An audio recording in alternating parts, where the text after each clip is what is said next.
प्रिय श्रोताओं, आज सुनिए हिंदी कहानी अभिशप्त केश। घर के सामने एक बड़ा सा प्लॉट काफ़ी समय से खाली पड़ा था। आदतन आस पड़ोस के सभी रहवासी वहाँ कचरा आदि फेंकते रहते थे। मानव स्वभाव ही ऐसा है, कम मेहनत में काम हो जाए तो अच्छा है। कचरा पेटी तक जाने का कष्ट क्यों करें। कुछ लोग ज्ञान भी बघाड़ते थे, रोकते टोकते भी थे, पर कोई सुनने मानने को तैयार न था। समय व्यतीत हो रहा था। अचानक एक दिन कुछ सरकारी गाड़ियां आईं। अफसर लोग फाइलें लेकर नक्शा नक्ती करवाने लगे।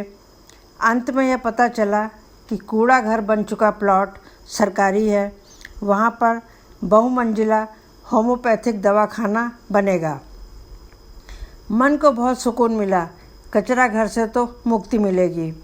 किसी मंत्री के रिश्तेदार को दवाखाना की बिल्डिंग बनाने का ठेका मिला तो कार्य का शुभारंभ आनंद फानंद में हो गया। कभी दिन तो कभी रात में ट्रक आकर बिल्डिंग मटीरियल गिराते। निर्माण कार्य प्रारंभ हुआ तो मजदूर, रेजा, ठेकेदार, इंजीनियर सभी की भीड़ लगने लगी। दिन भर चहल पहल का माहौल बन गया।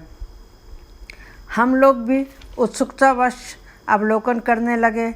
बड़ी बड़ी मशीनें नींव खोदती, मिक्सर मशीनें गिट्टी, सीमेंट, रेता से मसाला तैयार करती। कुछ मशीनें लोहे के पाइप, गर्डर आदि काटने का काम करती। उस संपूर्ण मशीनी युग के बीच मजदूर और रेजाएं, मतलब महिला मजदूर के बिना शायद निर्माण कार्य पूर्ण हो ही नहीं सकता था।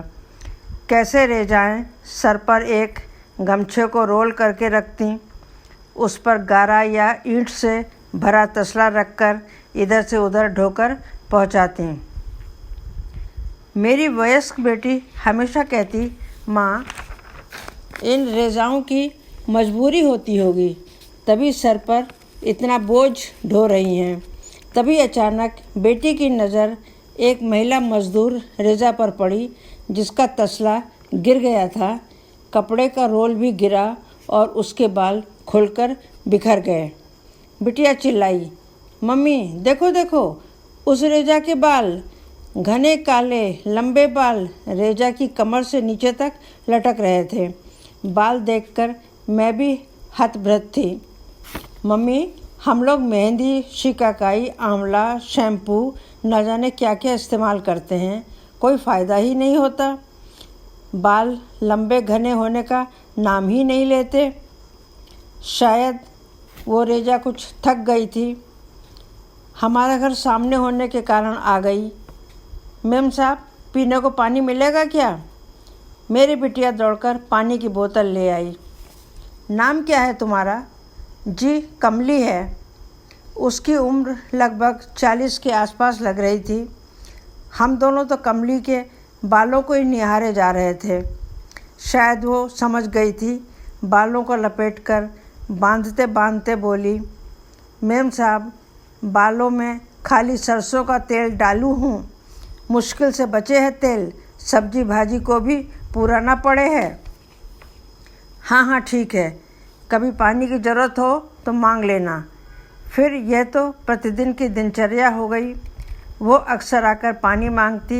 हम लोग उसे कभी कभी चाय भी पिलाने लगे। कमली के बाल तो सुंदर थे ही, उसका व्यक्तित्व कुछ अलग ही था।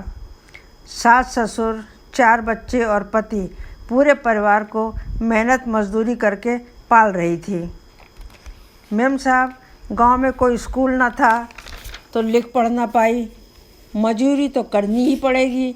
2 लड़का 2 लड़की हैं, सभी सरकारी स्कूल जाते हैं। अपनी लड़कियों को तो आगे तक पढ़ाऊंगी मेम साहब, पक्को इरादा है मोरा। मेरे जैसे मजूरी न करेंगी वे सब। एक टाइम रोटी खावे हैं हम सब। पर मेम साहब, मेरे बाल पता नहीं कौन हवा पानी पाए हैं कि बढ़ते ही जाए हैं। लंबे बाल अब जी का जंजाल लगे हैं। खूबसूरत काले बाल जी का जंजाल कैसे हुए कमली? आप न समझोगी मेम साहब, कहकर मजूरी करने चली गई। अगले 2 दिन कमली रेजाओं की लाइन में न दिखी। तीसरे दिन दिखी, पर मुंह पर नीले दाग, हाथ पर चोट के निशान सब पारिवारिक हिंसा बयां कर रहे थे। पानी देते हुए कुछ भी पूछने की हिम्मत न हुई। पुनः अगले 2-3 दिनों तक कमली अन्य रेजाओं के बीच फिर दिखाई न दी। मन में जाने कैसे कैसे विचार आ रहे थे। किसी काम में मन भी नहीं लग रहा था। मेरी बिटिया भी अपने कॉलेज प्रोजेक्ट में ध्यान नहीं लगा पा रही थी और कमली को लेकर चिंतित थी। मम्मी, कमली नहीं दिख रही है। एक माँ का बच्चों के भविष्य का सपना क्या अधूरा रह जाएगा? हो सकता है वो बीमार हो या घर में कोई समस्या हो गई होगी। अगले दिन कमली रेजाओं की लाइन में खड़ी थी।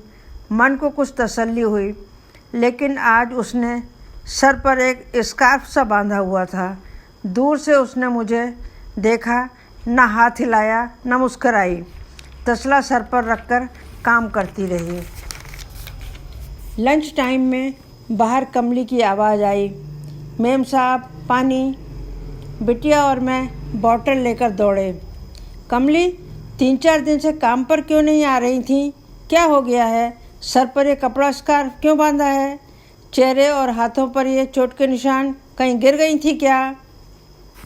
नहीं मेम साहब, कहीं नहीं गिरी। मैंने मुसीबत को जड़ से ही ख़त्म कर दिया, कहकर सर से स्कार्फ हटा दिया।